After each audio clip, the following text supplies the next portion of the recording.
The books are open.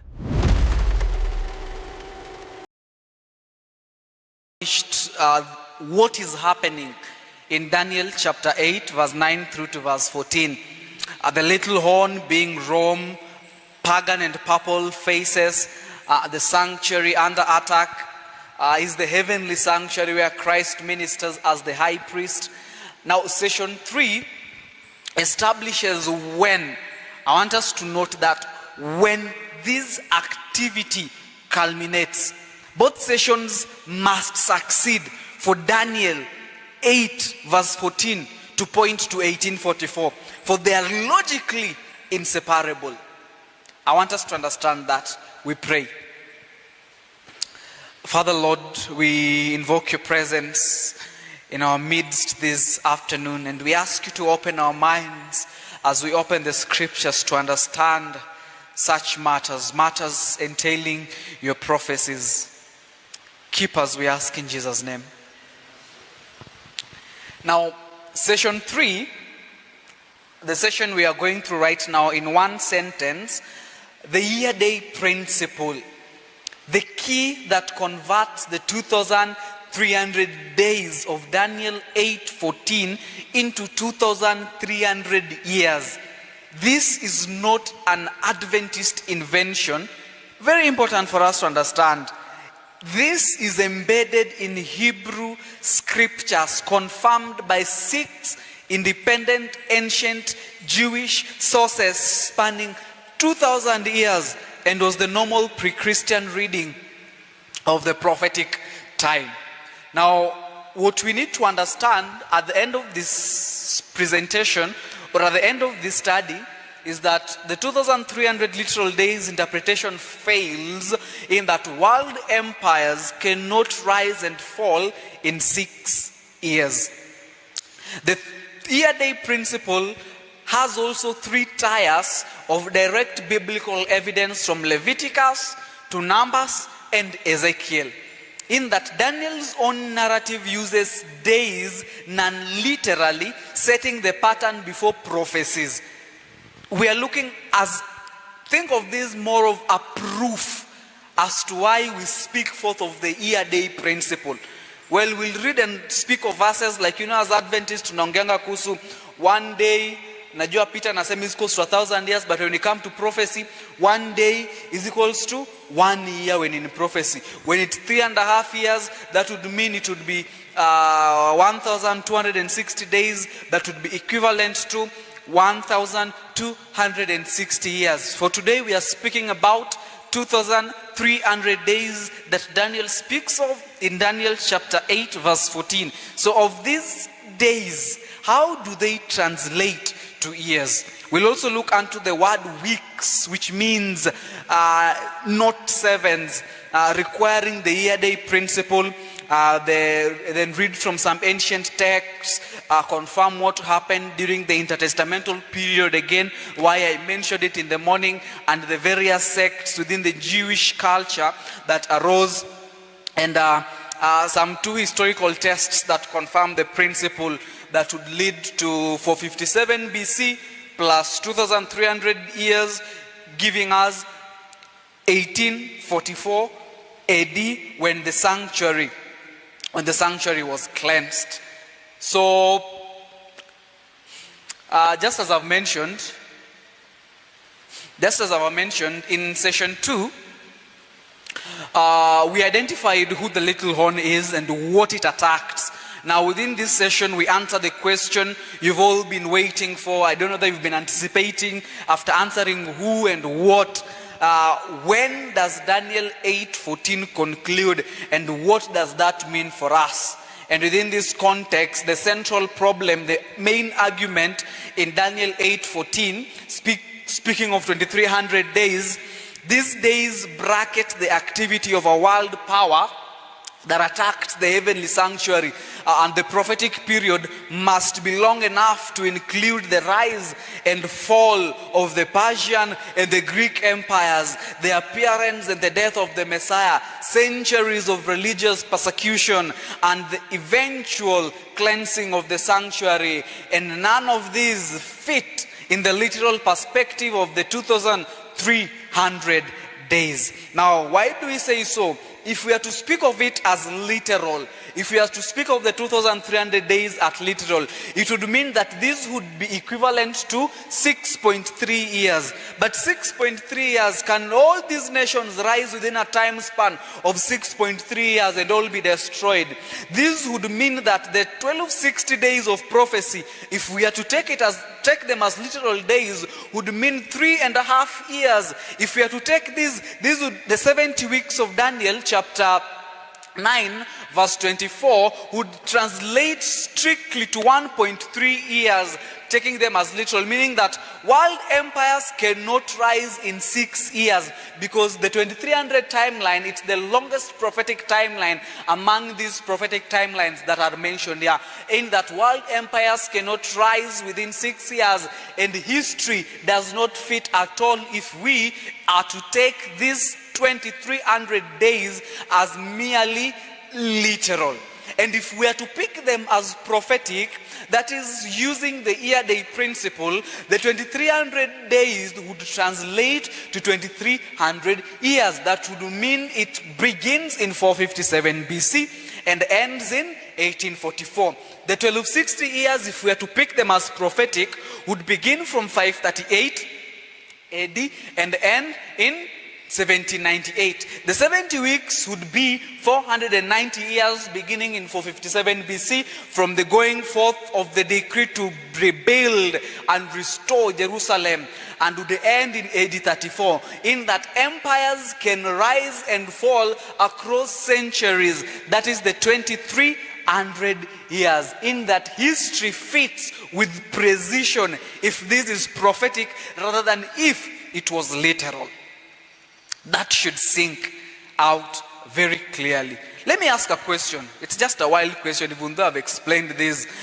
Could the Roman Empire, just listen, could the Roman Empire, stretching all the way from Britain back in the days to Mesopotamia, that is Asia or the Middle East, lasting over 1,000 years, arise, persecute believers for centuries, and be replaced by a medieval religious power, all within 6.3 years? Can that happen? Like Rome, could it rise within 6.3 years, adequately replaced by papacy within that short period of time? It cannot. Meaning, this question, or the question that I've posed, in a way answers itself. The question does what? Answers itself. Now, we'll have to organize this argument into a deliberate three-tier structure. And this is not one argument with 3 subtopics or 3 subpoints. It is 3 independent lines of evidence, each capable of standing on its own, each capable of standing alone.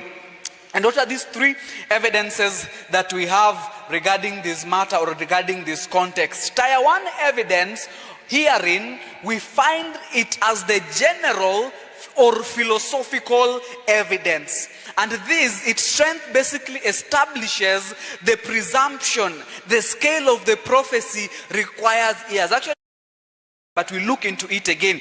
Tier 2 evidence on this aspect here, the second column, is a more specific, using Daniel's narrative usage, in that Daniel himself never uses days literally in prophecy. Then on the tier 3 perspective, we look into a most specific text by text biblical proof, whereby 4 Old Testament texts explicitly stating and demonstrating as a day to be equivalent to a year.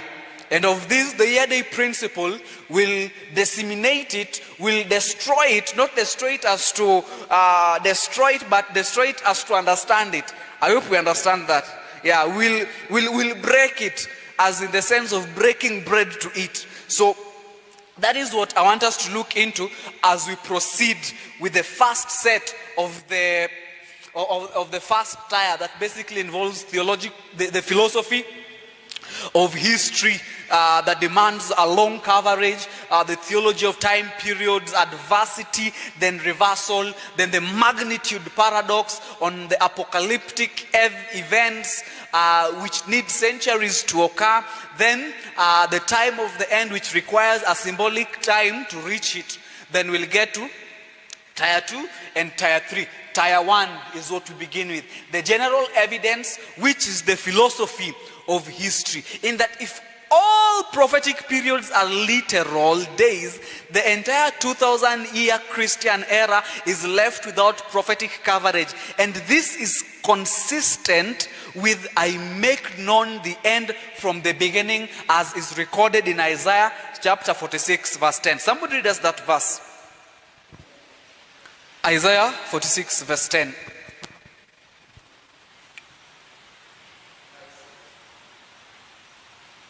Isaiah 46:10 says, declaring the end from the beginning and from ancient times the things that are not yet done, saying, my counsel shall stand, and I will do all my pleasure. Thank you. So within this aspect on the general evidence, the philosophy of history, we'll look into it in 3 submissions. Classical versus apocalyptic paradox, the theology of time periods, and the end of the time of the end that demands a long reach. Number 1, classical Old Testament prophecy, which in a way is non-apocalyptic. I want us to understand what's apocalyptic. Apocalyptic. The end. Apocalypse. Something that ends terribly, if in the layman's term. Apocalyptic. Something that ends terribly in ashtua kidogo. So, the classical Old Testament prophecy within this time, which basically entail literal timelines, is non-symbolic. It covers real time periods. Think of this. The captivity in Egypt. How long did the captivity in Egypt take? The one recorded in Genesis chapter 15 verse 13. How long did it take? Hey, we can carry up our hands. How long did it take? Genesis chapter 15 verse 13. The captivity, how long did it take? Okay, I think I asked the question bad, but then it's maybe something for another study someday. But what is mentioned in Genesis chapter 15? How long was it to take?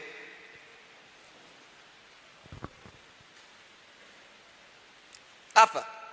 Yes. How long was the prophecy of Genesis chapter 15 supposed to take? 400. 400 years, right? Because that is what is mentioned. How long did it take? And I shouldn't be delving here. They are very deep waters. But just allow me delve in them. Because it's a classical prophecy whereby it uses literal timelines. Speaking of the Egyptian oppression, you know. But then it's something worth studying. But let me just mention, I know we are all called forth to be Bible students, but on a quick narration of what happens in Genesis chapter 15 as in the context of classical prophecy where it uses timelines. In Genesis 15:13, it's mentioned 400 years whereby his descendants would be sojourners in a strange land. You read from the book of Exodus chapter 12 verse 40, 41 and 42, we are told that the sojourning of the children of Israel took 430 years. Interestingly, Paul comes and gives a confirmation to that in Galatians. It's Galatians chapter 3 verse 16, 15. Yeah, 15, 16, whereby the sojourning of when the covenant was made to when it was fulfilled, it sort of took 430 years. In a way, Stephen also, while giving the sermon, also does a mention of the same in Acts chapter 7, Acts chapter 8. Interestingly, what happened was this. I'll just mention. The time the Israelites spent in Egypt was a very short time. They spent a period of 215 years in Egypt. And these 215 years in Egypt, it's actually an interesting study, because what happens when they transit to Egypt, it's after they had accomplished a specific timeline. I don't know, but what you can help us do, I shouldn't be delving in this because it's a whole study. Elder Bella will understand. It's a study on its own. I've shared this previously with Abela. I also shared it with Leslie and maybe some of us who are here on some afternoon study some time back. But then the Israelites, the time that they spent in Egypt was 215 years. The time they spent before they transited to Egypt was 215 years, totaling to 430 years. The 400 years that are mentioned in Genesis chapter 15 verse 13 through to verse 17, basically there is a moment when the oppression was to start. So the oppression was to spend, or rather was to take 400 years. And this oppression begins the moment Ishmael begins to oppress after Isaac is weaned in Genesis chapter, is it chapter 20 or chapter 21? When the weaning of Isaac takes place, after that, then Ishmael alianza kuchuna Isaac kidogo. Najua alianza kuchuna, that is whereby the oppression begins, the beginning point of the 400 years. The 430-year discrepancy whereby we see recorded in Exodus chapter 12 verse 40 through to verse 42 happened when that covenant was first made with Abraham, while Abraham was 75 years old. That is when the 430 years begin. So the 30 years range to the point whereby Isaac is born, whereby when God comes again and meets Abraham, and when he meets Abraham, Abraham is now 99 years old. Isaac is born. When Isaac is born, Isaac is raised. Then the moment he is weaned after 100 years, when Isaac was born, how old was Isaac? How old was Abraham when Isaac was born? How old was Isaac when Abraham, how old was Abraham when Isaac was born? 100, right? And if you check the Middle Eastern period, the Middle East, how they used to do their stuff, the winning period ya mtoto would happen when he was 3, 4, 5 years or 6 years old. And Bible commentators and theologians believe that after the winning of Isaac, when he was around 5 years, that is when now Ishmael alianza kumchuna kidogo kidogo. Like Ishmael being the firstborn, being mtoto another mother, ilibidi alianza kuchuna Isaac kidogo, then sort of oppressing Isaac, the beginning of the 400 year of oppression. When that was happening, then Sarah akateta to Abraham, now this woman with a child wanatusumbua sana. Then Abraham, on consulting with God, akafanya nini? Akafukuza because of the oppression of Isaac. Basically the beginning of the 400 years of oppression. Then kumfukuza, Hagar goes and meets the angel in the desert and all that. A lot of history, but you guys can organize another day. We'll look into the classical prophetic timelines. It's something that is really, really amazing me, because there's also one that still baffles me within this study. Somewhere in the book of Ezekiel, we'll mention them. But it's part of the classical prophecy. Now, classical prophecy covers only the literal timelines, whereby we have the 400 years of oppression, as recorded in Genesis chapter 15, verse 13. Then we have the wilderness wandering that spent 40 years, and you see God proclaiming that in Numbers chapter 14, and then they speak of the Babylonian captivity that Jeremiah speaks of in Jeremiah 25 verse 11, that was supposed to take how long? 70 years. Is that mentioned within there? Yeah, it's not mentioned there. But the classical prophecy, the Babylonian captivity that was to spend strictly 70 years, like nothing, haikuwa a lot of symbolic stuff. It was literal as it was. And this are lengthy literal periods that are mentioned hapo within those prophetic timelines. You can also check the book of Ezekiel, also mentions of a classical prophetic timeline that existed in the Old Testament. In the Old Testament. It's also worth noting to observe the irony that if apocalyptic prophecy uses only literal days, then the prophecies with the grandest, most scope, involving world empires, involving the Messiah, involving the final judgment, the heavenly sanctuary, cover only 6 years. It's not possible to have the 2300 to cover all these world empires, the Messiah, and the final judgment together with the sanctuary, only to span within a period of 6 years. But the prophecies about smaller national events cover centuries, speak of 400 years, speak of 70 years, speak of 40 years wandering in the wilderness. So there's that discrepancy between a lengthy centuries, lengthy decades, to only 6 years for the 2300 year day prophecy. And because of this, we are made to understand that it is structurally backward, in that the larger the prophetic scope, the longer the time period must be.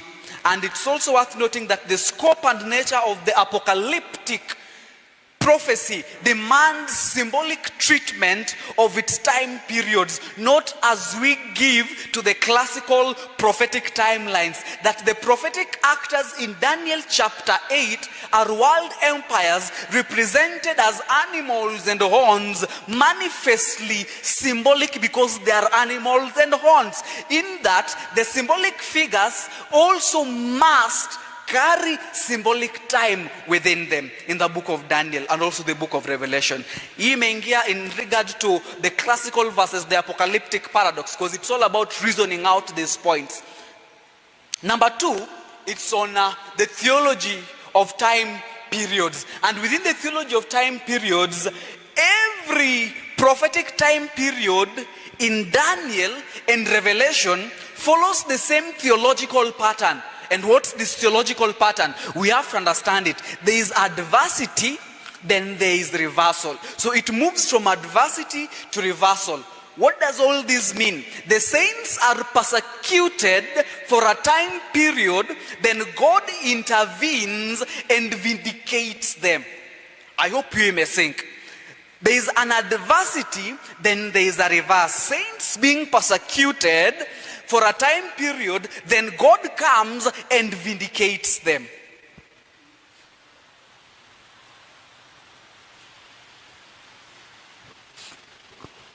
Now, within the theology of this time period, it's also what's important that if that period is only literal days, the adversity was not given sufficient time to demonstrate its case. And because of this, the great controversy then requires centuries of development. Literal days completely are theologically inadequate for this purpose. The theology of the time periods mentioned within the context of the general evidence, or the philosophy of prophecy, the philosophy of history.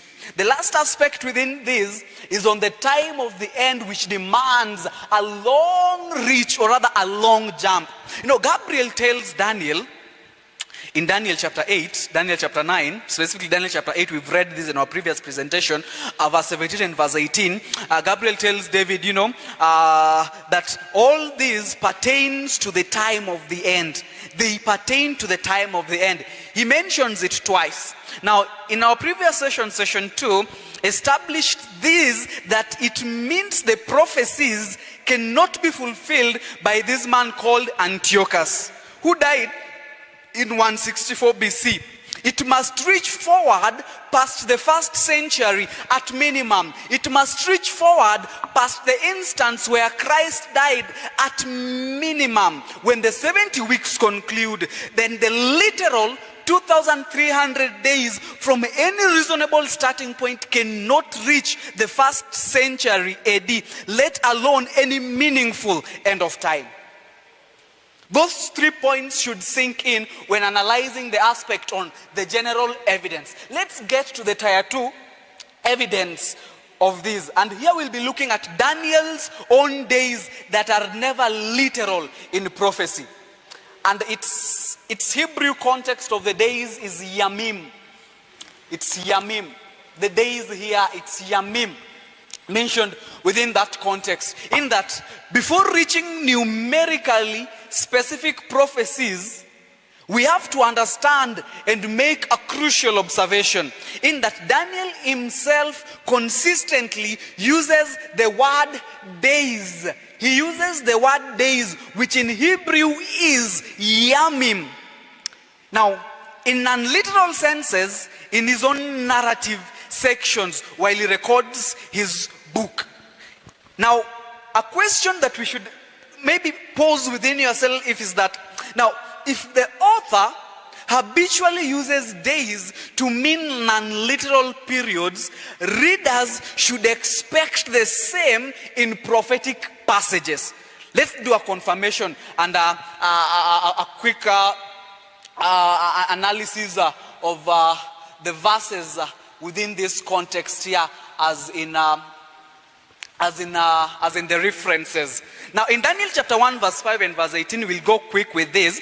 Daniel chapter 1 verse 5 and verse 18, and the king appointed them a daily portion, a daily provision of the king's meat and of the wine which he drank, so nourishing them 3 years, that at the end thereof they might stand before the king. That is verse 5 in Daniel chapter 1. Then verse 18, same context. Now at the end of the days, the king had said he should bring them in. Then the prince of the eunuchs brought them in. Before who? Before Nebuchadnezzar. The students appear before the king. And here we have the end of days, or at the end of the period. And we know very well that during their study in Babylon or in Chaldea, it was a period of 3 years. It was a 3-year training period. So there was that period that they were supposed to train, but Daniel comes and mentions it in verse 18, that after the end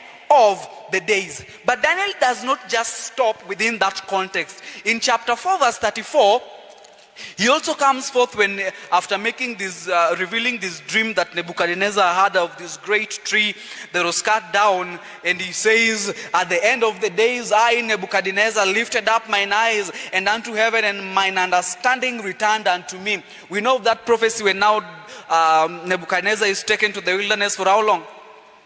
For how long? 7 years, right? But the verse says, and Nebuchadnezzar's sanity is restored where? When? At the end of the years, which was 7 times. That meant 7 years. The same context we see in Daniel chapter 11 verse 20, where we see the tribute collector in a few days, as is mentioned there, which basically meant years of a reign in a few days within that context of Daniel chapter 11. And the years of the reign meant multiple years. The persecution of the saints in Daniel 11 verse 33, the days that are mentioned there, the Hebrew context, Yamim, same as Daniel chapter 7 verse 25, which basically meant 3.5 prophetic years. Then we have Daniel to stand in his lot at the end of days in Daniel chapter 12 verse 13, whereby he mentioned it as the end of the days, at the end of time, or the millennia. The conclusion is that not one of them contains a case in which the word for days, yamim in Hebrew, has been used in the normal sense for literal days. The correct spectrum of usage in Daniel proceeds logically from literal days in historical narrative to figurative, that is non-numerical days in prophecy, to symbolic numerical days in prophecy. And here is whereby we'll see now the days transiting or meaning years. Are we together? Are we together? I hope we are together. I do hope that we are together. That's the tier 2 evidence. Tier 3 evidence, the evidence in Leviticus chapter 25 verse 1 and verse 7. Now this text basically speaks of the sabbatical year. What is the sabbatical year?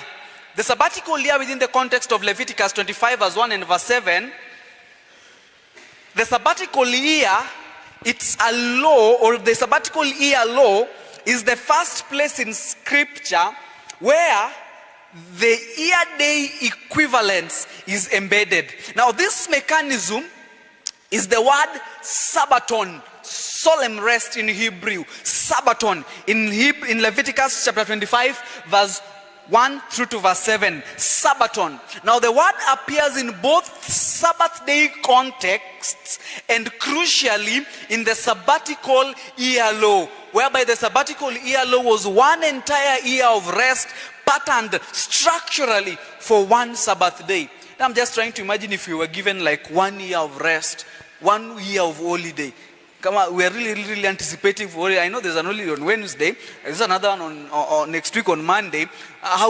Imagine 1 year full of holiday, nothing you're doing, a year of rest. Such were the laws that the Israelites had. Now the context of this verse is that the weekly 7th day Sabbath, which is mentioned in Leviticus 23 verse 3, I believe it would be prudent for us to read the verses because we are trying to give a defense as to why we align with the year day prophecy. So,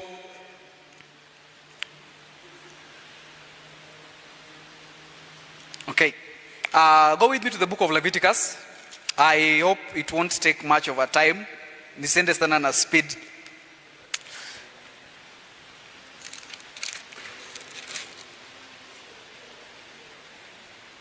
Okay, I want somebody to read us from verse 25, chapter 25, 1 to 7. We get the context. Nisikwe tuna mention things. I'm just throwing things at us. We feed it that way. Leviticus 25, verse 1 through to verse 7. I want us to get the context of this. Leviticus 25, verse 1 through to verse 7. It says, Leviticus 25, verse 1, and the Lord spake unto Moses in Mount Sinai, saying, verse 2, speak unto the children of Israel, and say unto them, when ye come into the land which I give you, then shall the land keep a Sabbath unto the Lord. Verse 3, 6 years thou shalt sow thy field, and 6 years thou shalt prune thy vineyard, and gather in the fruit thereof. Verse 4, but in the 7th year shall be a Sabbath of rest unto the Lord, a Sabbath for the Lord. Thou shalt neither sow thy field nor prune thy vineyard. Verse 5. Verse 5. Verse 5. Yeah. That which groweth of its own accord of thy harvest thou shalt not reap, neither gather the grapes of the vine and rest, for it is a year of rest unto the land.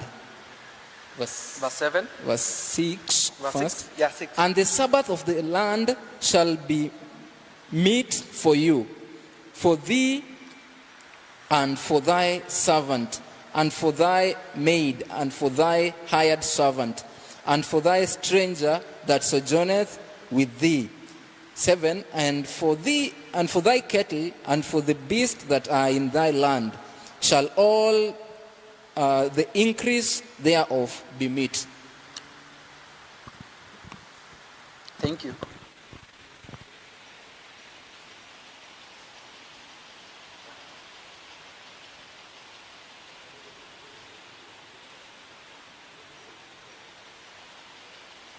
Now, I hope we've had the context. The Israelites were supposed to work for 6 years.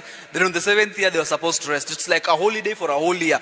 You are doing nothing. So in short, they were sort of reaping everything. A whole year, they were resting. That is the context I want us to look into to help us understand. Now, the sabbatical legislation models the 7th year directly after the 7th day.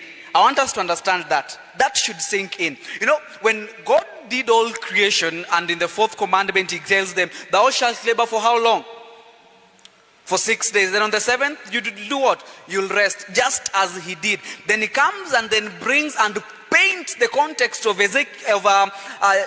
Leviticus 25 verse 1 through to verse 7, in that modeling the 7th year directly after the 7th day's Sabbath. And the key in this context is the word Shabbaton, or the Sabbaton that we've mentioned, the solemn rest. In that Leviticus chapter 23, very, very much crucial, verse 3, we also see the same context on the Sabbaton mentioned, verse 3, whereby 6 days shall work be done, but the 7th is the Sabbath of rest, Shabbaton or Sabbaton, the solemn day of rest, a holy convocation. Ye shall do no work therein, for it is the Sabbath of the Lord in all your dwellings. We see the same context as in Ezekiel 23 verse 3, in Leviticus 23 verse 3, now painted, or rather repainted, in Leviticus chapter 25 verse 4 and verse 5. But in the 7th year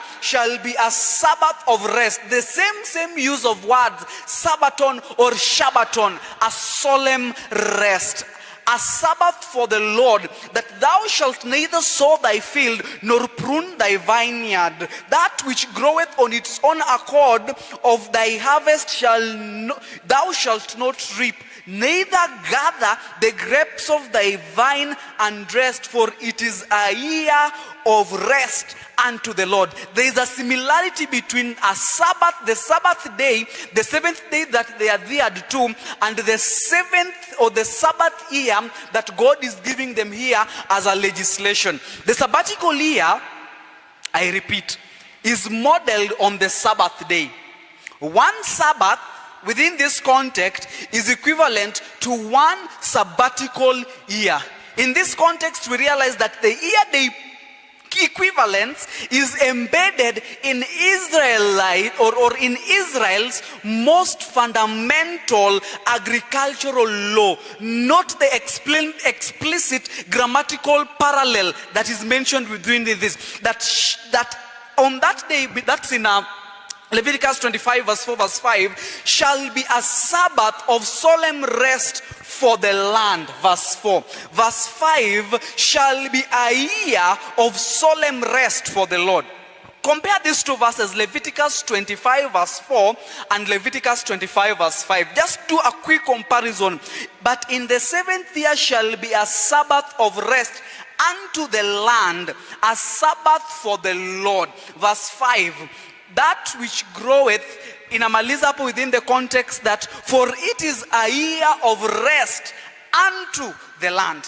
Strictly embedded within the context. But it does not just stop there. It proceeds and continues, whereby now we get to Leviticus chapter 25 verse 8, and thou shalt number 7 Sabbaths of years unto thee, 7 times 7 years, and the space of the 7 Sabbaths shall be unto shall be unto thee, how long?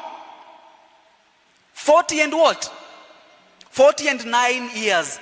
And within this context, as it proceeds, there is this legislation that he gives them on the Jubilee or the Jubilee cycle.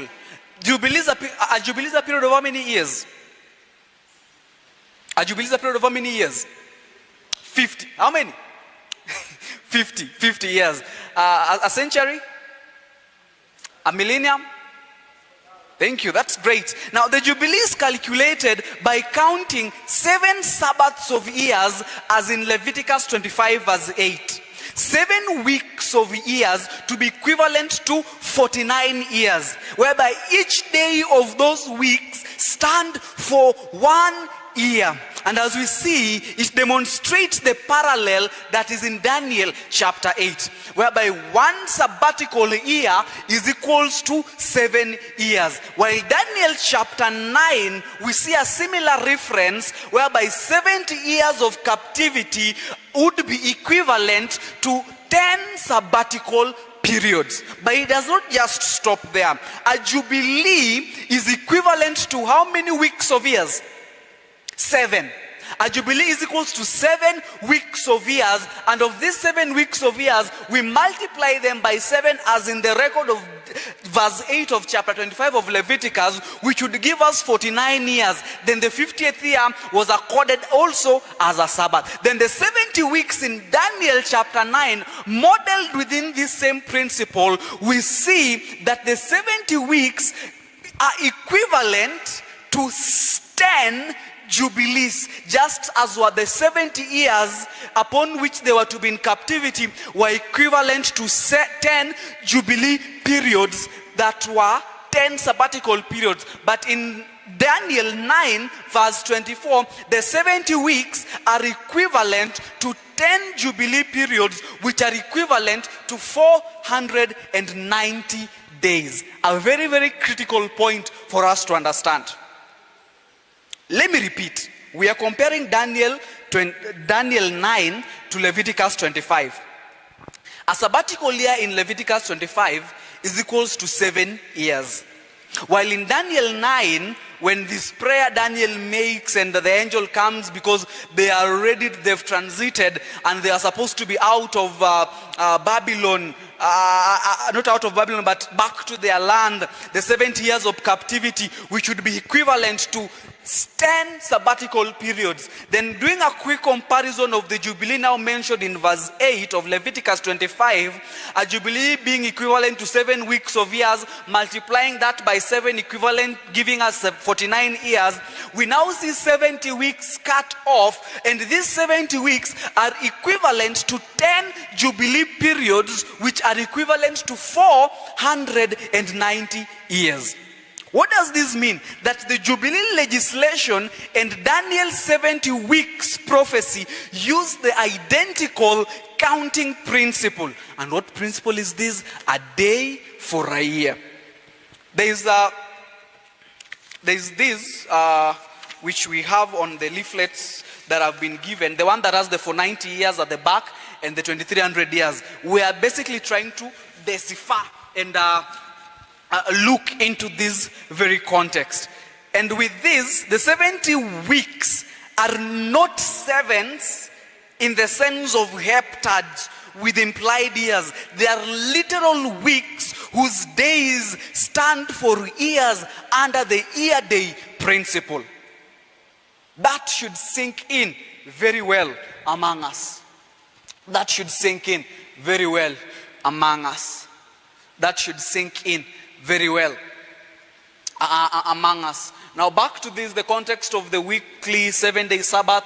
I believe I've mentioned this, equivalent to a day, the Day of Atonement, Leviticus chapter 16, one single festival day, the Feast of Trumpets, Leviticus 23-24, one single festival day, then the Feast of Booths, the first and the last, 2 single festival days. But the sabbatical year within the context we've read was an entire year of rest. A word with specific connections to single days has been applied by analogy of single years, in that the Sabbath day is equals to one sabbatical year, and this is the year day principle embedded in Israel's foundational agricultural law as confirmed by Anderson in the Old Testament Sabbath. This is one of our theologians as Adventist in his book, the Old Testament Sabbaths, dissertation series number 7 of the year 1972.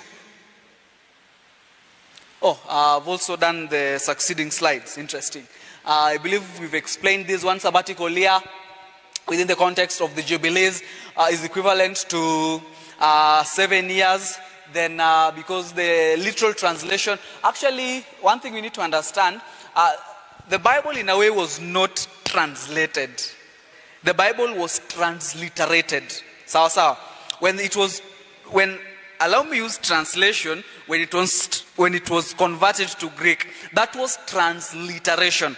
Like, it's sort of a literal translation of every particular context. So within all this, siku hizi hadi kuna the Messenger's Bible, like ziko mingi. Siku hizi ndo mnasema kuna translation, but it's really transliteration. So the literal translation, you shall count 7 Sabbaths. This is from Hebrew. Now to confirm this, the main material we used for this is qbible.com. qbible.com.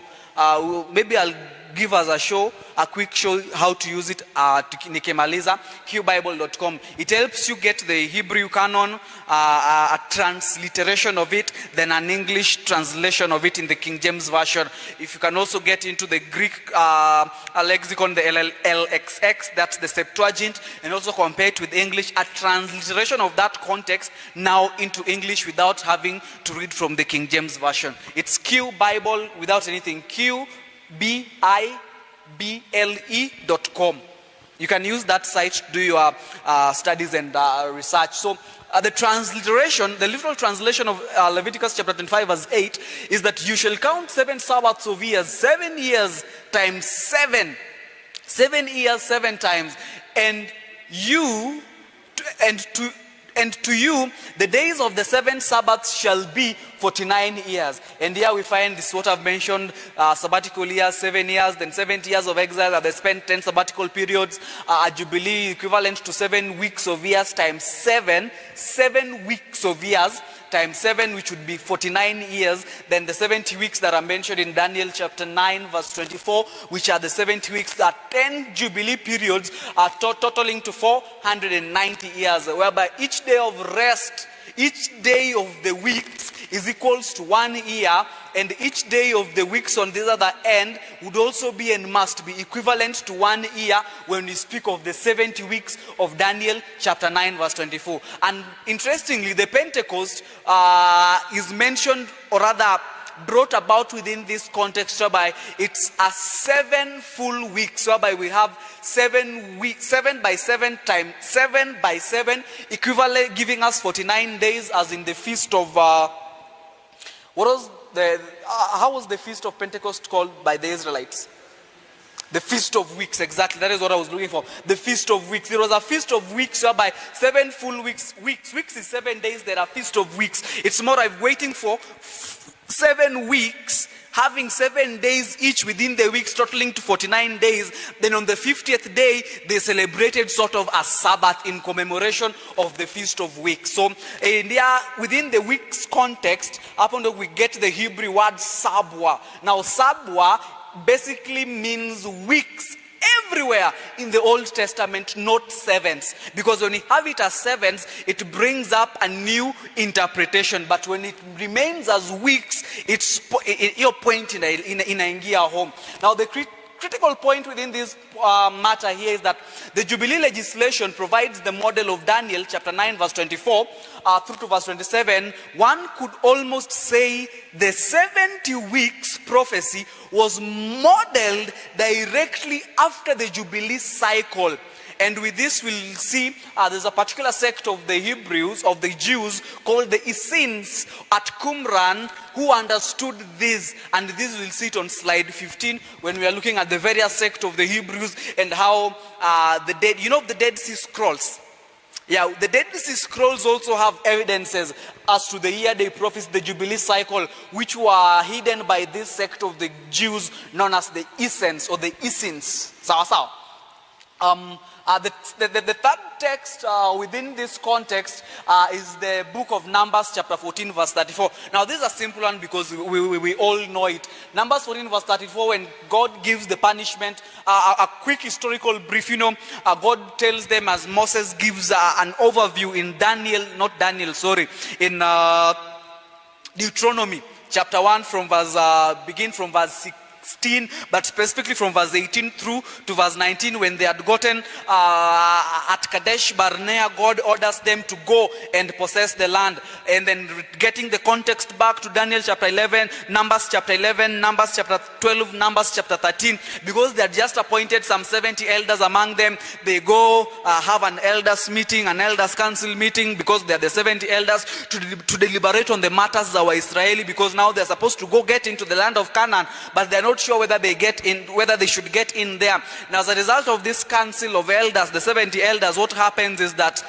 we see them deciding to select a representative, 12 spies from each tribe, to go and tour the land of Canaan. And when they go to tour the land of Canaan, they tour the land of Canaan for 40 days. When they come back with varying responses. 10 of them are like, yes, we can conquer. Okay, all of them are like, the land was very good and very amazing, but we are as grasshoppers at Wezi. Those people are giants, like we cannot conquer them. Then Joshua and Caleb wanakuja mbele because they were among the spies, and then they say, yes, we can conquer these people. And because of this, there's a rebellion that arose in the tents of Israel at Kadesh Barnea, and God comes down in chapter 13 of Numbers and then destroys a multitude of these people. Then because of his anger in Numbers chapter 14, he was ready to disown the Israelites, whereby he tells, while speaking to how do we call him? Moses. That is in Numbers chapter 14 verse 12. He says, I will smite them with pestilence and disinherit them, and I will make of thee a greater nation, mightier than they. God here is trying to disown the Israelites because of their constant doubt in their hearts. As a result of this, Moses uses the character of God to petition on behalf of the Israelites. Manze Mungu, see, you are a merciful God. He basically uses the character of God to petition for the Israelites.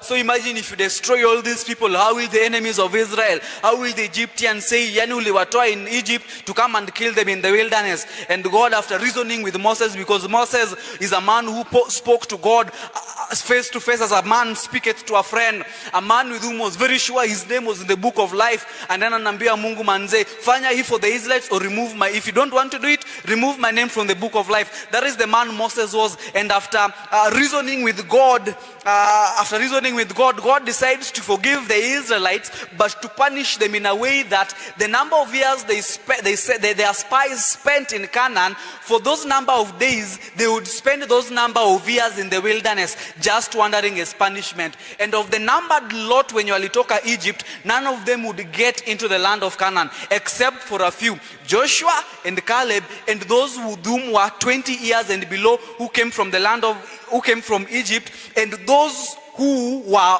of the tribe of Levi, who are not of the numbered. It's a very critical aspect when studying this point herein. So the book of Numbers 14, it speaks of God's sentence on Israel after the spy incident in the clearest direct statement of the principle in all scripture, in that according to the number of the days in which you spied out the land, 40 days, for every day a year, you shall bear your iniquity for 40 years. Maybe somebody can read it in a verse from the congregation, ili ingie zaidi than me just speaking it.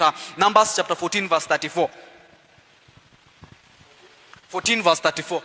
14:34 says, after the number of the days in which ye searched the land, even 40 days, each day of a year shall ye bear your iniquities, even 40 years, and ye shall know my breach of promise. Majama, see imeingia? The year day equivalence, whereby God is now using a day to represent a year. Actually, it's interesting to note that the Hebrew phrase yenye imebenchoiwa hapo ya a day for a year, it's Yom Lashana. Yom Lashana.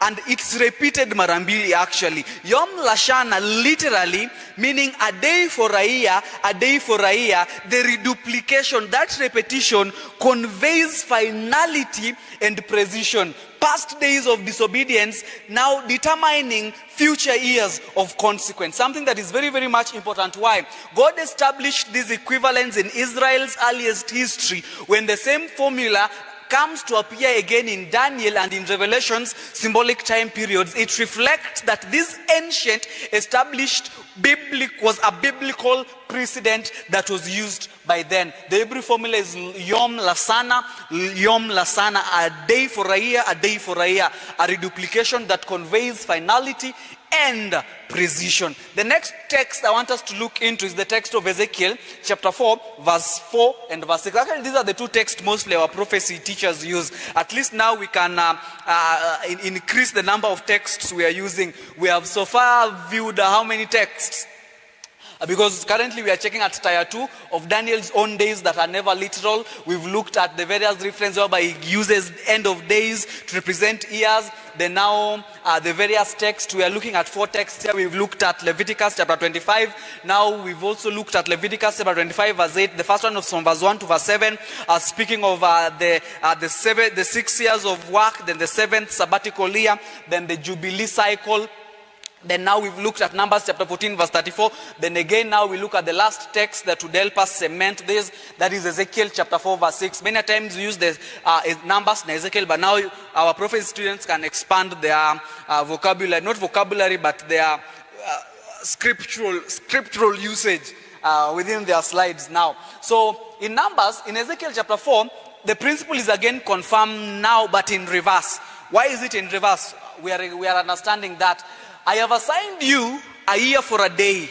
And here God instructed Ezekiel to lie on his side for 430 years. 490 for Israel and 390 for Israel and 40 days for Judah. And then he says a day for a year, bearing the iniquity of Israel and Judah. Each day standing for a year of Israel's under their various monarchies.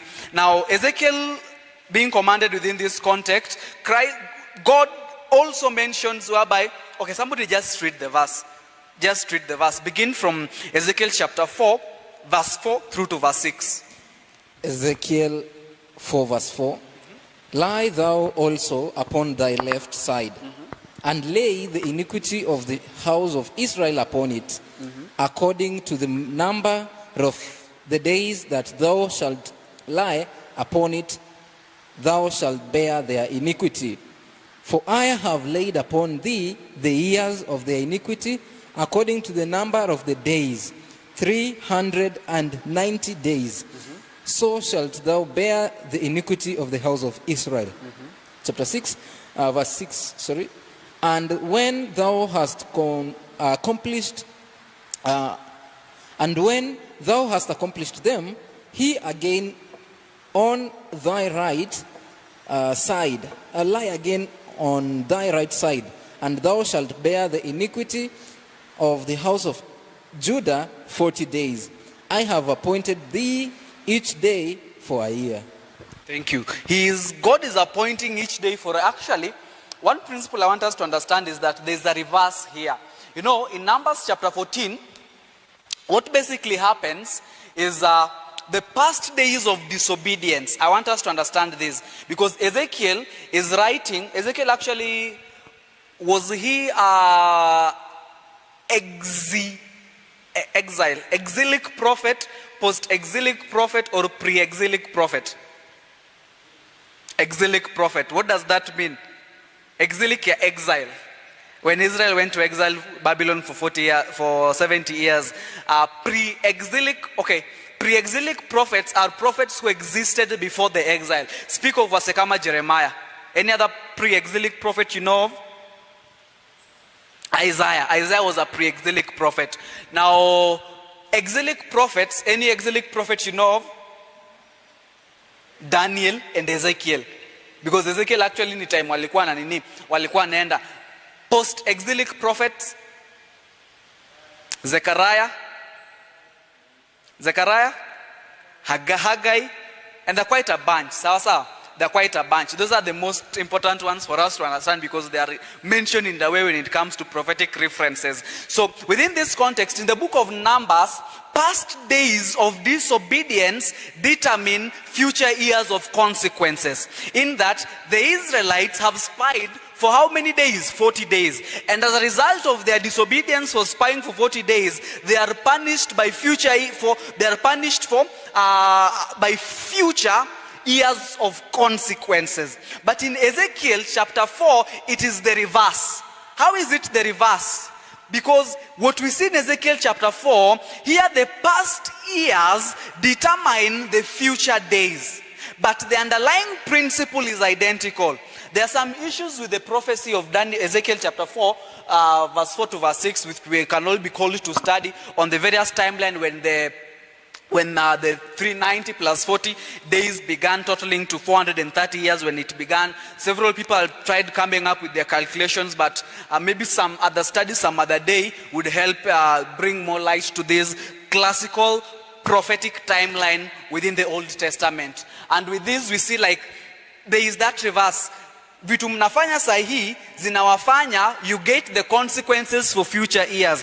Ile mambo yote mabaya in Ezekiel yenye walifanya for all those years zina determine the future consequences. When now Ezekiel, an exilic prophet, is now mentioning them when now all their sins zimeja and they are being taken into exile.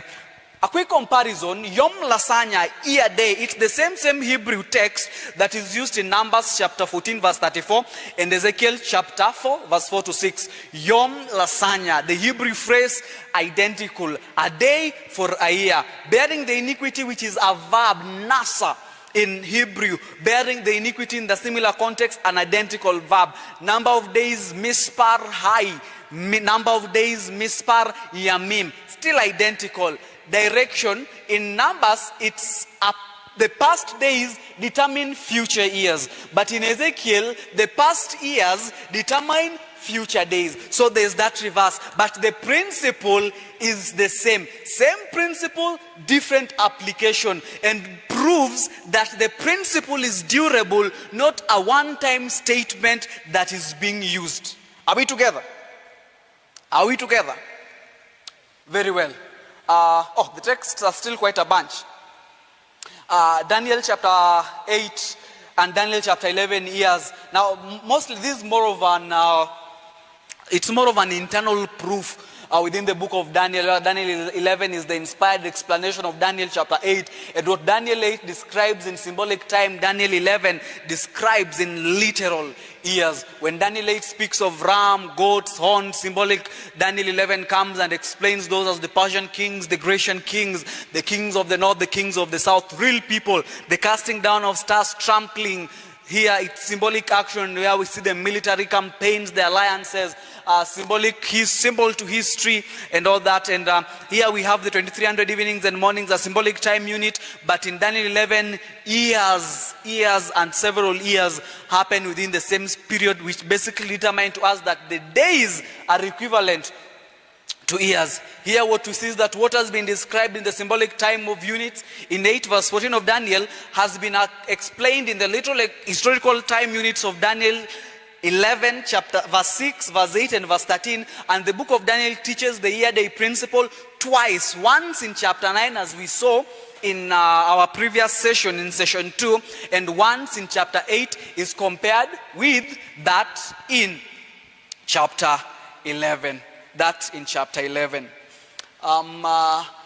Then we've got the translation of the Sabwa. Sabwa basically is the Hebrew context of weeks. Sabwa it's basically the Hebrew context of weeks. And the question here is that why it means weeks and not sevens, and why that matters enormously. The preterists and the futurists maneuver, and in their maneuver they translate Sabwa as sevens or heptads in Hebrew with implied literal years, bypassing the year day principle entirely. And now let's demolish this in 4 different ways. Let's demolish this in 4 different ways.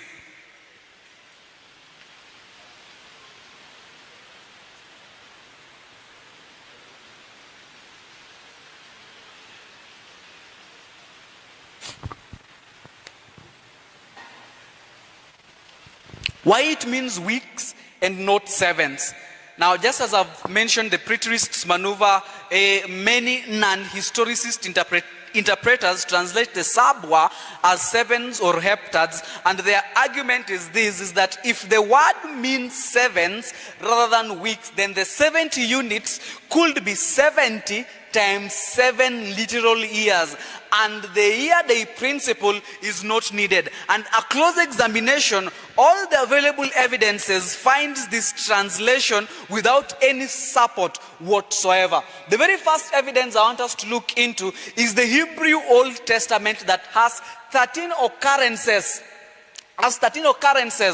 of the word Sabwa. Sabwa appears in the Hebrew Old Testament 13 times outside Daniel chapter 9. And every major English translation speak of the King James Version, speak of the Revised Standard Version, the RSV, speak of NIV, speak of the English Standard Version, the ESV, renders all 13 as weeks.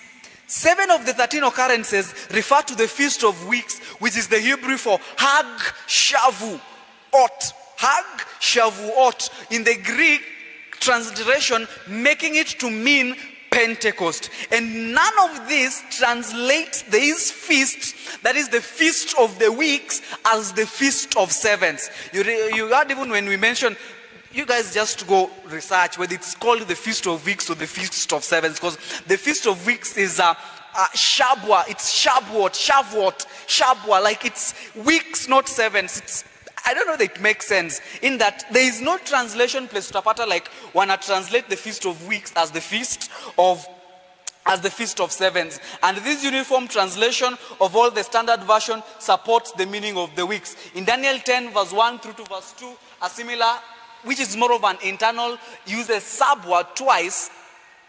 And the prophet here mourns for 3 weeks. The Hebrew reads Selosa Sabu Im Yamim. That's the Hebrew for the context when Daniel mourned for 3 weeks for a response, meaning a 3-week day. The Yamim modifier basically is equivalent to a complete week. It's more complete weeks. Here Daniel fasted for 3 full weeks, not 21 years. not 21 years. The word means weeks in the same book as chapter 9. Let me repeat. The Hebrew reads, Selosa Sabu Im Yamim. That Yamim part of it is basically acts as the modifier, whereby complete weeks. He fasted for 3 full weeks, for 21 days. Are we together? That is now more of an internal evidence within that context. Then the third evidence is the Septuagint. The Septuagint, just as you've heard to mention kila mara, it's the Greek transliteration of the Hebrew Bible. Sasa. And what is the Hebrew Bible? What's the name of the Hebrew Bible? If this, we call it the Septuagint. Septuagint is basically 7. It was a team of 72 elders who are called to translate the Hebrew Bible to Greek during the intertestamental period. How do we call the Hebrew Bible? Masoretic text. Sasa, ukiwa na Bible zako utapata like kuna saa zingine wanaeka like hizo cross reference LXX basically ni the Greek transliteration. Then for the Hebrew Bible they use MT, letter A, capital M and capital T, MT. So saa zingine hapo nomano utapata like kuna vitu zingine ziko kwa the Hebrew Bible, the Masoretic text, but haziko kwa lost their meaning in the transliteration to the Greek text. I'll show us how to access this within qbible.com to help you like analyze these verses within both versions. To help us analyze. Then the next one is the Dead Sea Scrolls at Qumran, whereby all of them render them as sabwa. We'll delve a bit on the Dead Sea Scrolls, whereby we have 6 occurrences. Let me try and go fast because the Dead Sea Scrolls. How many have ever heard of the Dead Sea Scrolls? Let me just a quick question. How many have ever heard of the Dead Sea Scrolls? So we've heard of them. They were discovered late, and in a way zilitingisha Christianity kidogo. And they zilitingisha Christianity kidogo. You know, before then we only had the apocryphal books or the apocryphal writings. So who were the Essenes and the Qumran community? Qumran is a desert in the Middle East, and that is where the Dead Sea Scrolls zilipatikana, in Qumran. Where is this located? Just a quick one. Okay. I just didn't include place to locate, but Qumran is a desert in the Middle East. So Qumran, there was a specific sect of Jews. Before I get that, there are 3 Jewish sects that arose during the intertestamental period. We had the Pharisees, we had the Sadducees, then we had the Essenes. We are discussing the Essenes right now. Who are the Pharisees? They were founded within the Hasidim regime. And let me just do a quick explanation of how they were founded. After Antiochus had terrorized the Jews, and the Jews through Maccabees walimfukuza, the Jews had to set up a way as to how they would stick to the law and make sure that nobody could make any mistakes. But the law was plain, as the law would mention, keep the Sabbath, remember the Sabbath day and keep it holy. 6 days thou shalt work, blah, blah, blah, blah, blah, blah, blah. But they never knew how they could keep the Sabbath. That is why they opted to set a sect of people who would study the law among them and help them explain this law. Think of this. Actually, it's the same thing that happens with our church today. When there's a serious theological matter in our Sumba, what the church basically does, they organize a committee. This committee, they give them time to go look into the matter, and then the committee gives a response. Clear? For example, our studies within the past 2 symposiums tumefanya, we are using the DARCOM committee reports that they issued out when they were sent forth to study the matter on the investigative judgment, issues pertaining the sanctuary doctrine that we hold as a church, and give a proof whether it has a biblical basis. So those are the materials we are using. We'll share these materials, all of them, with us from the DARCOM committee. I believe that is what happened after the Hasidim regime. When the Hasidim regime comes in, at the Maccabean revolt, they had to set up rulers in Jerusalem or in Judea, and that's what came the Hasidim regime. So the Hasidim regime, while he set up this committee, wazee who would study the law and then explain the law to them. The fear of what happened with the Pharisees, they became so much legalistic. Because, let me give an explanation, because this is what Paul was fighting. I was sharing with Arthur yesterday what Paul was fighting when he kept on defending, speaking of the law and the grace amongst the Jews. He was fighting the dogmas that the Pharisees had, the tradition of the elders that the Pharisees had put in place. Let me give an explanation. Let me just give an explanation on what happened and how it can relate to us today. Let's say, just case in point, niache kukuja church Saturday. Will I be breaking the Sabbath? Let me see. If today I decide nimeacha kukuja church Saturday, will I be breaking the Sabbath? How many agree that I'll be breaking the Sabbath? Niache kukuja church Saturday. Just be confident. Niache kukuja church Sato, siku hizi mimi niko tunakaa tu kwa nyumba Saturday ikifika. Am I breaking the Sabbath?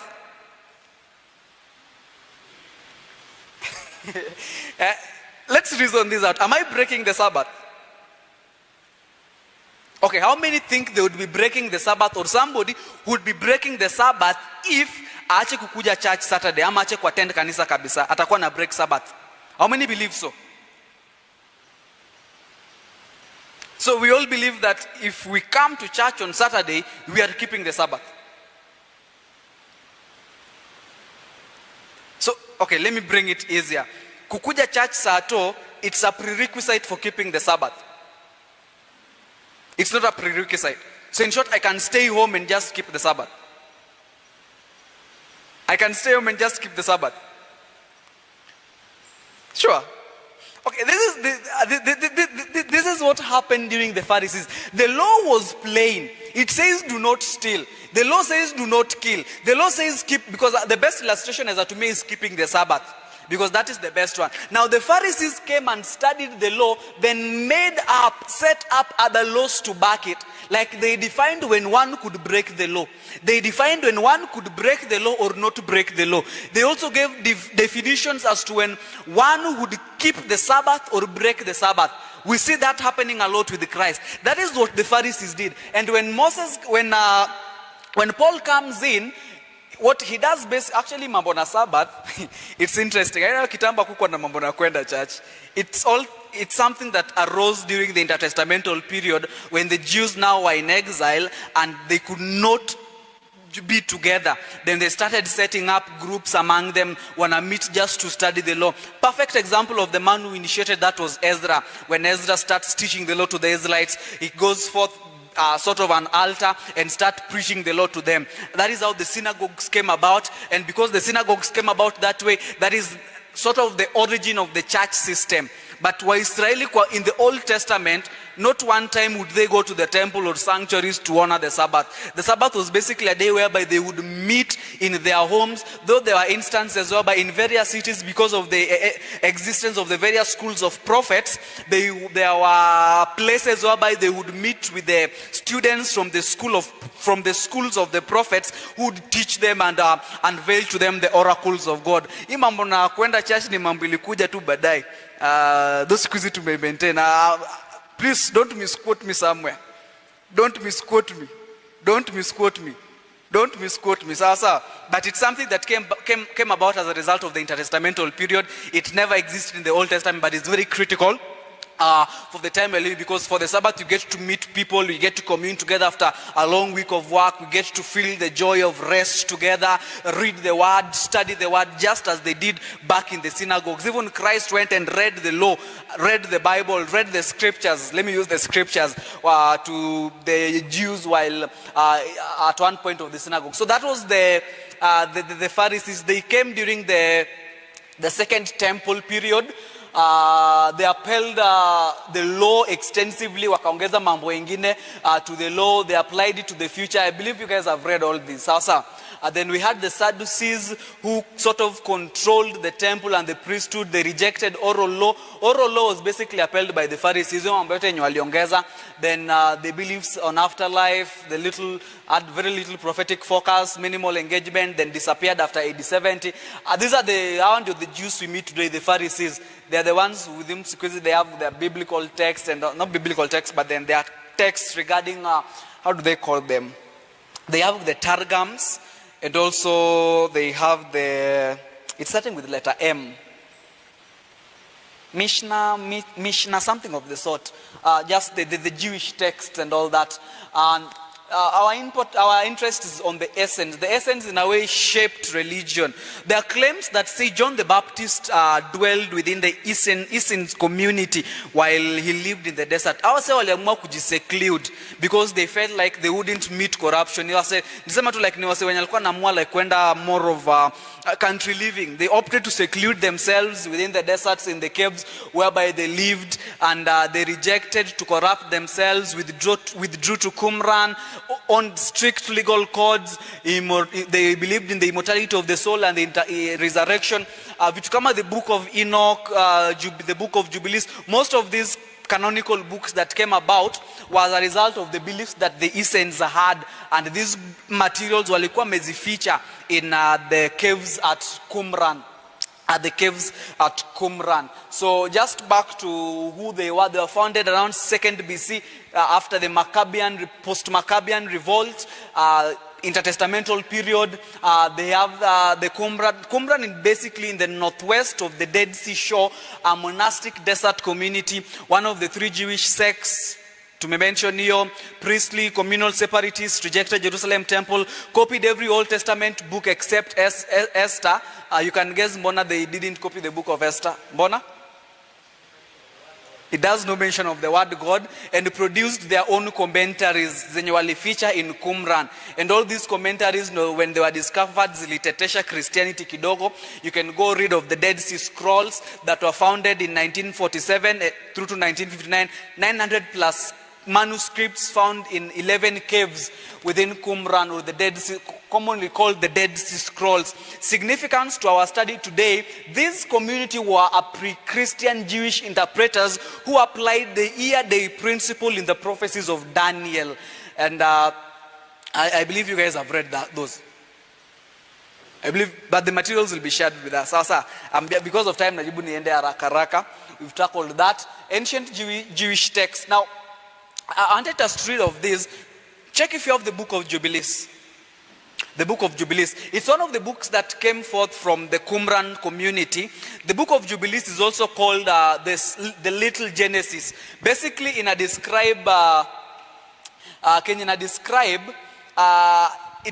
more of a pseudepigraphal text. Acha niache kutumia text gumu. Pseudo. You know what pseudo is? Like fake. Pseudo, like si yako lakini, so it's a pseudepigrapher. So it's more of this, the book of Jubilees, in a retell the story of Genesis. Everything about the book of Genesis, just retelling the story of Genesis through to Exodus, structuring it according to Jubilee years. It was composed approximately 150 to 160 BC, making it pre-Christian and contemporaneous with the early Essene movement, and it uses the year-day principle more than 80 times throughout it, retelling the instance as to how how do I call him? Retelling the instance as to how, just a moment, I get the clear references.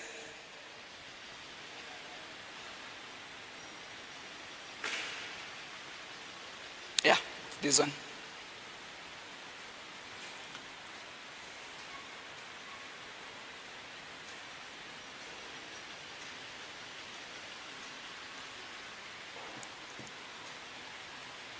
So they basically give references to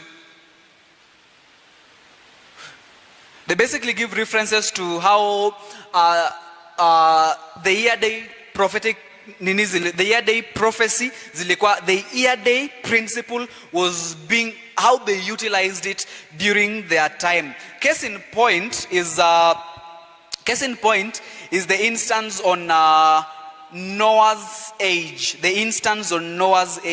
and I'd want us to some hii kidogo, atusongi sana. I'd want us to read the context of Noah's age. Okay, what was the age of Noah? Let me just ask a quick question. How old was Noah when he died? How old was Noah when he died? Genesis 9:29. Genesis 9:29. How old? 950. 950 years. Now, the calculation in regards to the Jubilees, or the book of Jubilees, expresses that same number in a combination of Jubilees, weeks of years, and individual years, proving that the author moved freely between two systems, treating days and years as interchangeable within the prophetic calendrical reckoning. And this we see, if you want to check the years that Noah spent in Genesis 5:32, and Noah was 500 years old, and Noah begat Shem, Ham, and Japheth. Within this context, this verse establishes Noah's age when his sons were born, the starting reference point from which the book of Jubilees will later build its Jubilee calculation, whereby Noah is 500 years old, replacing the birth of his sons at Anomundi AM, that is before waingie mambo na BC in the Jubilee calendar. Reading from Genesis chapter 7 verse 6, Noah being 600 years when the floods of waters were upon the earth, the context of him being those years. Now, ukona Jubilees, chapter 5. Chapter 5. The verses that would be very much important for us is Genesis chapter 5 verse 32, Genesis chapter 7 verse 6, and Genesis chapter 6 verse 28 through to verse 29. Now get to the book of Jubilees, chapter 5 verse 22 and verse 23.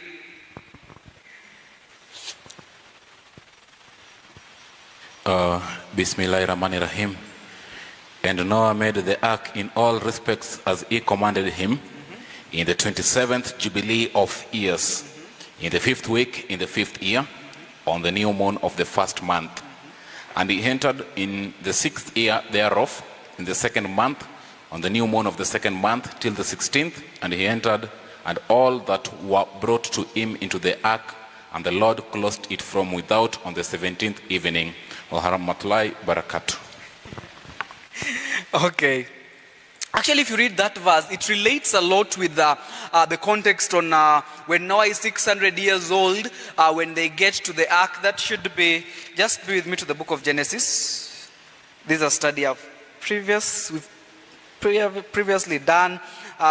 Genesis chapter 7 verse 4, verse 6, Noah was 600 years old when the waters of the flood were upon the earth. Verse 10, and it came to pass after 7 days that the waters of the flood were upon the earth, and this, in the 600th year of Noah's life, the 2nd month, the 17th day of the month, the same day were all the fountains of the great deep broken up, and the windows of open were opened. In a basically nasema when the rain started, being confirmed with a text yenye ilitoka from the Qumrans discovered in the what, during the period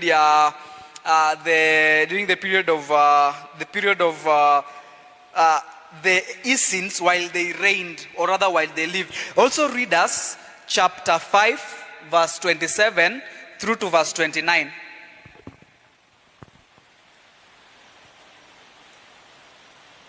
Chapter 5 27 through to 29. It says, and the water prevailed on the face of the earth 5 months, 150 days. And the ark went and rested on the top of Luba, one of the mountains of Ararat. Verse 29, and, brackets, on the new moon, in the 4th month, the fountains of the deep were closed, and the floodgates of heaven were restrained. And on the new moon of the 7th month, all the mouths of the abysses of the earth were opened, and the water began to descend into the deep below. Chapter 6 verse 1. And on the new moon of the 3rd month, he went forth from the ark and built an altar on that mountain. Chapter 7 verse 20, 21. 7:21. Yeah, chapter 7, 20 and 21. 7:20. And in the 28th Jubilee, that is 13:24, 13:17 a.m., Noah began to enjoin upon his sons the ordinances and commandments, and all the judgments that he knew. And he exhorted his son to observe righteousness, and to cover the shame of their flesh, and to bless their Creator, and honor father and mother, and love their neighbor, and guard their souls from fornication and uncleanness and all iniquity. 21. For owing to these 3 things came the flood upon the earth, namely, owing to the fornication wherein the watchers against the law of their ordinances went a-whoring after the daughters of men, and took themselves wives of all which they chose, and they made the beginning of uncleanness. Chapter 10, verse 13 and verse 14.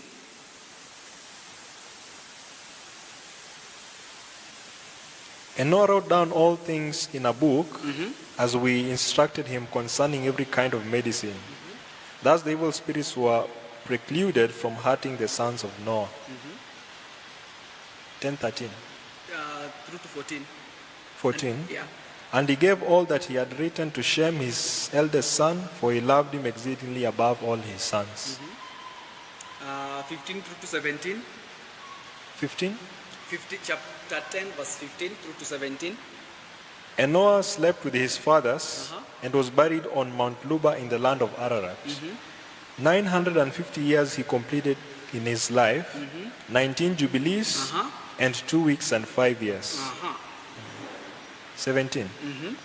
And in his life on earth he exalted the children of men, save Enoch because of the righteousness wherein he was perfect. For Enoch's office was ordained for a testimony to the generations of the world, so that he could recount all the deeds of generation unto generation till the day of judgment. Actually, if you read that, the last context in Amesoma, it's the context, the location Noah dies and is buried on Mount Lubar in Ararat, the same mountain range on which the ark rested in Genesis chapter 8 verse 4.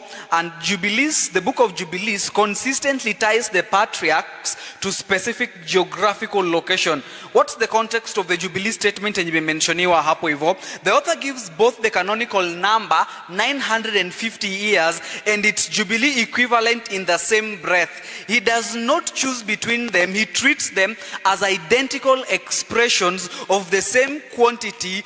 This should be the critical observation that we should be making. He mentions 19 jubilees, 2 weeks of years plus 5 years, which should be equivalent to 950 years. And with this, the year-day principle is assumed, not argued.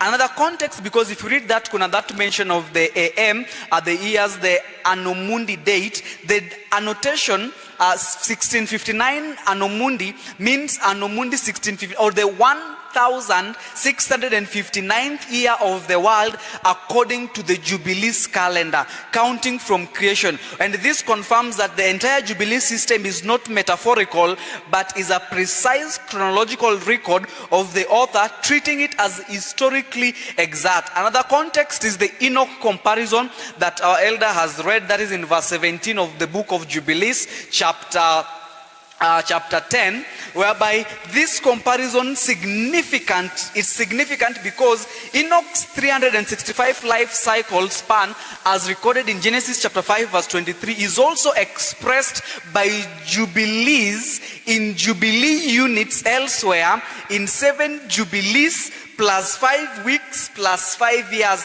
equivalenting to 365 years. And the author consistently applies the same jubilee to years method to multiply patriarchs, demonstrating that the calculation of Noah's age is not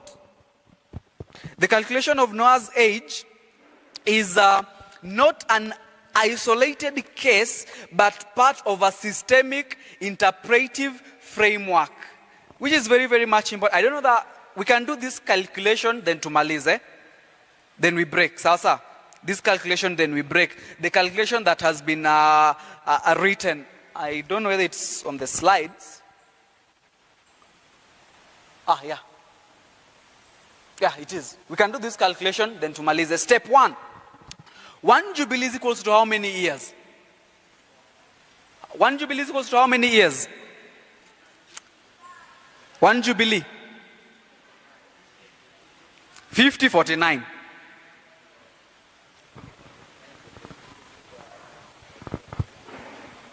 Pardon?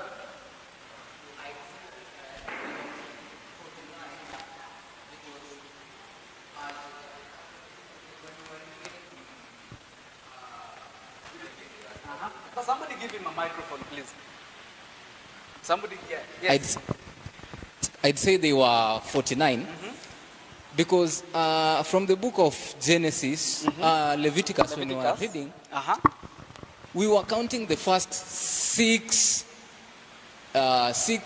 years And then the seventh was not in the sum of the sixth. So from this, if the year of rest comes after the 49 years, the 50th year is not counted.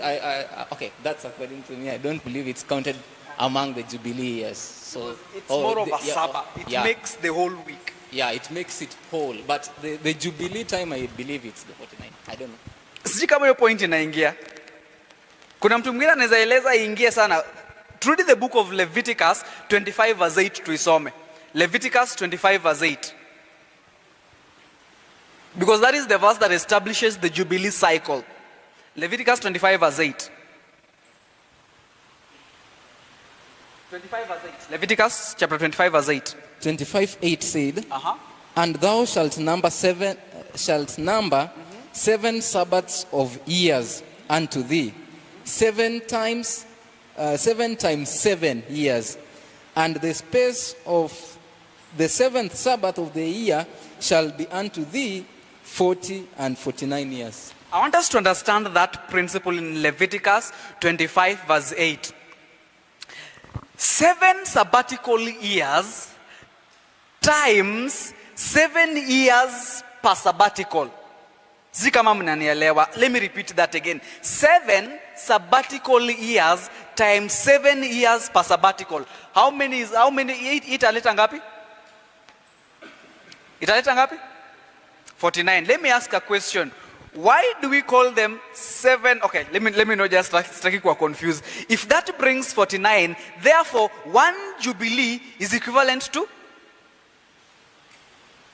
49 years. Thank you. Now step 2. Because that we have made 1 Jubilee is equivalent to 49 years. Step 2, because we are confirming the context of the Qumran record of the 19 Jubilees. 19 Jubilees would be equivalent to? Would be equivalent to? 19 by 49. 19 times 49 ni ngapi? Ni ngapi? Ni 931. Then the verse in the book of Jubilees chapter 10 verse 17 goes ahead and mentions 19 Jubilees plus 2 weeks. 2 weeks for the year day principle lenye tunatumia hapa hivi. 931 would be 931 years. Then the 2 weeks would be 2 by 7 days, which is equivalent to how long? Okay, acha tuende pole pole. 1 week in the Jubilee system is equals to 1 sabbatical week. 1 sabbatical week is equivalent to how many days? 7 days. 7 days would be equivalent to how many years? 7 years. Sawa sawa. Now, this is the sabwa we have been mentioning, the Feast of Weeks, the weeks mentioned there. Now, within that context, the same word here is the same word used in Daniel chapter 9 verse 24 through to verse 27. And with that context, we'll understand that when the weeks are mentioned there, it would be 7 days for 7 years by 2 to represent the 7 weeks, which thereafter would be how many years? 14 years. Are we together? Good. Now step 4, we have 5 additional years. How many do 5 additional years, which is basic in I mentioned 2 as years. That would be like 5 by 1, like it's literally 5 years. Sum the total of all these. Okay, ongeza hizo ambayo inaleta ngapi? Inaleta ngapi? 950. Now, this is from the book of Jubilees, confirms the age of Noah to be 950 years. The Bible in Genesis chapter 9 verse 29 does the same confirmation. Read as Genesis chapter 9 verse 29. Genesis 9:29. And all the days of Noah were 950 years, and he died. 950 years were the years Noah spent, then he died. I want us to understand this as I finish.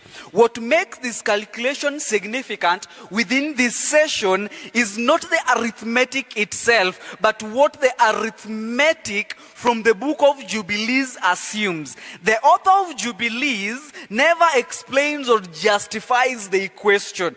Anasema tu 1 week, 7 years. He simply uses it because to his audience, it required no justification. This is what the essence held and what they believed in regard to the year-day principle, a sect of the Jewish team that held secret within the caves of Qumran. And because of this, the year-day principle was so embedded in the Second Temple Jewish chronological thinking that applying it to a prophetic time period today was natural, or rather in their day was natural for the obvious reading. And this is precisely the independent pre-Christian evidence I need us to understand as is brought to us today. I'll pause the presentation at that point because we've done quite a number of evidences. Tungesoma some of the hizo mafungu zingine. Tuko na, we have the book of Melchizedek, one of the Dead Sea Scrolls that was found in the 11th cave at Qumran, that also has proof of the year-day principle, and why it also relates to this study today. Then some Jewish texts. These Jewish texts basically were the testaments of Levi, arose during the intertestamental period. We have the pseudo-Ezekiel. Pseudo-Ezekiel, it's more of a book imeandikwa na mtu si Ezekiel, but anaiandika as though yeye ni Ezekiel, that was found in the fourth cave at Qumran. Also has the same context. Then we have the ages of creation at Qumran, the Seder Olam Rabbi, that is by Rabbi Joseph ben Halafta, that basic pia nakuja could give a description of the 70 Jubilees to mean 70 sabbatical cycles. Then fourth Esdras. Actually, this is second Ezra, a book that was many times used by our pioneers as the church was growing. That also makes an explicit quotation of the year-day principle within that context. So, guys, you'll allow me to, I hold the presentation there. Point ilifika home. Sindio? Silifika home. Thank you. So, we'll take a break, guys. We'll take a break. We go have some lunch and come back for the next presentation. So we can rise and okay, any person with any questions? Any person with any questions? I've also tried to give a defense. Mbona tunasoma these texts that the Apocrypha and all that. Any person with any question?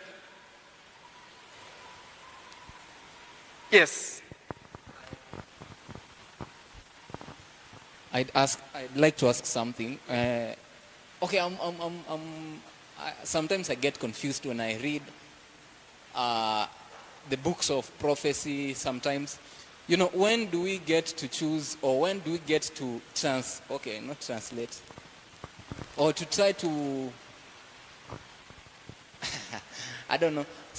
When do we use 7 days as 7 days and 7 years and 7 literal years, or when do we use 7 days as 7 years? You see, there are different occasions in the Bible when 7 days are mentioned, and other 7 years. So I don't know when do we get to use or to translate these 7 days to actual 7 days, and 7 days to 7 years, maybe.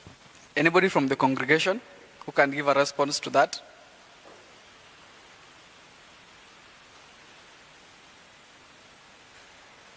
I believe it's all about context. Sasa, let me give you an illustration, because it all comes down to how you study your Bible, then checking the man asema, like checking the usage of the words. Kama umekuwa keen, umerealize that we are getting to the original lexicon, like the original part ilimensioniwa in Hebrew. What does it mean? Where are other instances where this word has been used when we speak of weeks for sabwa, differentiating from the sevens are mentioned for a week. When a day it may mention strictly within a week, inaongeza the Hebrew word yamim or yanin to specify that these are strictly days of the week. So context matters and is very critical when studying such important. Mandomana, if I'd just come ningetumia the book of Leviticus, the book of Numbers 14 34 na Ezekiel 4 verse chapter 4 through to verse 6 na nimalizane hapo na tumalizane. But here we've seen like it's not just within those two verses, but the usage of the words within the Jewish economy, the sanctuary system, the feasts za Waisraeli, it had itself embedded, like where context matters. So it's all about context. Normally you'll realize when Genesis 6 mentions the sons of God, it's different from the sons of God that Job comes to mention in Job. Is it Job chapter 37 or chapter 38? 38. The sons of God that are mentioned in Job chapter 38. Leave alone that the context in Job chapter 1 verse 6. So context matters when those particulars are mentioned. So in a way lazima urudi, use your concordance, get to the first time ilikuwa mentioned. Kama una concordance, kuna website ya qbible.com that helps you get the original Hebrew text, the Masoretic text, the Septuagint, then you compare them, a transliteration to English of that version. See King James, like when we translate to word by word, kama the Masoretic text, like this, the Hebrew writings ziko hapo, then a conversion of that into English, ili usisome tu hizo you just read them in English, then you'll another column sasa like the verse now made in English, ili uelewe like how the storyline inaendelea. So understanding the context and using the concordance to get what that particular word means in the original context is what makes the difference. Yeah.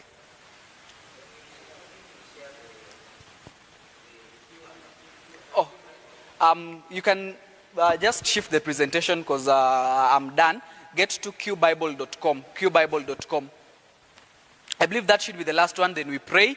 After we pray, we break for lunch, then come back. qbible.com. I'm just showing us how to use it. Sasa, yeah, how to use it. Then we proceed. qbible.com.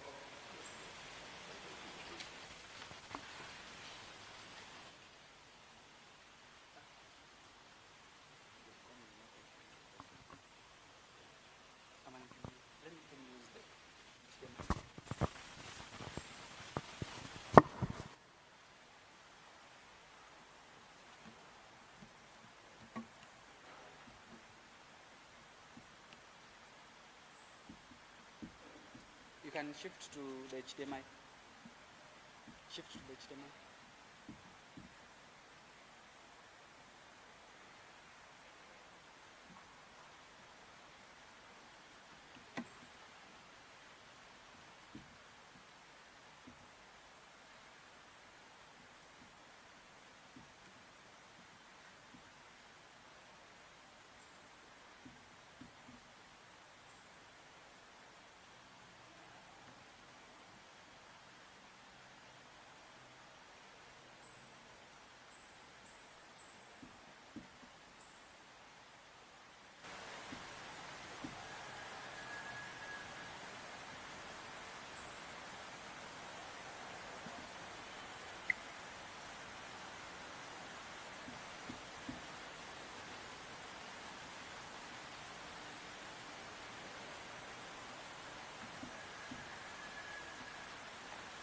Yeah, so this is qbible.com. qbible.com, like QBIBLA. So what you do, you unaweza kuja hapa, they are ziko categorized into their, getting to the qbible.com, they are categorized into their various sections. So the first one, the first line basically is on the Old Testament, the law. So you can click on the law hapa, then pick a book you want. Let's say it's Leviticus that we've been doing. Then I just click Leviticus, niende just open a page. You can do the same to any of other izo versions zingine. Then after kufungua, when you open it, it gives you sort of the verses. Then tumia this column ya hapa kando. Use this column to pick the verse, the chapters you need. So we've been reading from chapter 25 of Leviticus. So when you pick on chapter 25 of Leviticus, you are given this this view. So you can either read it in the King James version, then the different version comparisons ziko hapo. So what you pick, or rather what you need, is the last version. Hii version niko hapa chini. It's the Septuagint, then it relates to the Old Testament. So when I click on that, basically the Septuagint and the Old Testament, then you also need to pick the Hebrew English Holy Name Parallel. Hebrew English Holy Name Parallel. So for this, there are two columns. Kuna column ya, hii column ya kwanza ni the, how do you call it? The Septuagint. Sawa. This is the Septuagint in English. The hii column ya pili, it's now more of the King James Version. Or yeah, it's the King James Version, the modern English yenye tunatumia sai. So it's a comparison between the King James Version and the Septuagint. So you can check from the Septuagint. Case in point, tumekuwa tukiangalia Leviticus chapter 4, 25 verse 4, but in the 7th year shall be a Sabbath, and it shall be a rest to the land, and a Sabbath to the Lord. Thou shalt not sow thy seed. Just the same thing, but in the 7th year, blah, blah, blah, blah, blah. And also it has everything mentioned. Then chapter verse 8, pia tumesoma of the Sabbaths and all that. Then when now you get to the Masoretic text, the Masoretic text now in a way gives you 3 columns. Now, for these 3 columns, you get the Masoretic version of the Hebrew Bible, hapa kando. Then sort of the Hebrew, imewekwa in a way now you can read it in English. Sawa. So, wameka in a way you can read it in English. Just the words, but I'm pretty sure it makes no sense. No matter umepata most instances nimekuwa nikizitaja tu. But now of the same, sasa kuna an English version of the actual text hapa. Sawa. So there's an English version of hii yote. Iko hapa sasa, now you can read and then confirm 6 years. Then iko into that. You've heard us mention Shabbat, Shabbon, the day of rest, the solemn rest that is being mentioned here, a Sabbath of rest unto the land. Shabbat, it's Shabbat, Shabbon. Sawa. So that is how you can now check at the context. Then you can basically click on either of them. Let's say kama hiyo context ya Shabbat. Kwa concordance, basically there are references ziko in numbers. Hizi numbers zenye ziko hapa. Concordances mostly zenye tuko nazo, references zao zinakuanga in numbers. Then kama kuna term haupati kidogo, you just click on it. Kama hiyo Shabbat ni Sabbath, then you can click on it, you see what. Then Shabbaton, yenye tumekuwa tukiongelea, it's more a sabbatism or a special holiday. When I click on that, the Shabbaton part of it, it takes me now to look at the lexicon within its concordance. Shabbaton, hapo sasa utaelewa what it means. A Sabbath, observance, sabbatism. We have a weekly Sabbath, Day of Atonement, Sabbatical year, Feast of Trumpets, or the first day of the first weeks of the tabernacles. Then white is used there. It's a sabbatism or a special holiday, rest or Sabbath. Then other references, places zinapatikana. Hapo chini you see other places where by the same Hebrew word is used. You can do that with the Greek context on the Septuagint, and it will work out well with us. We are good.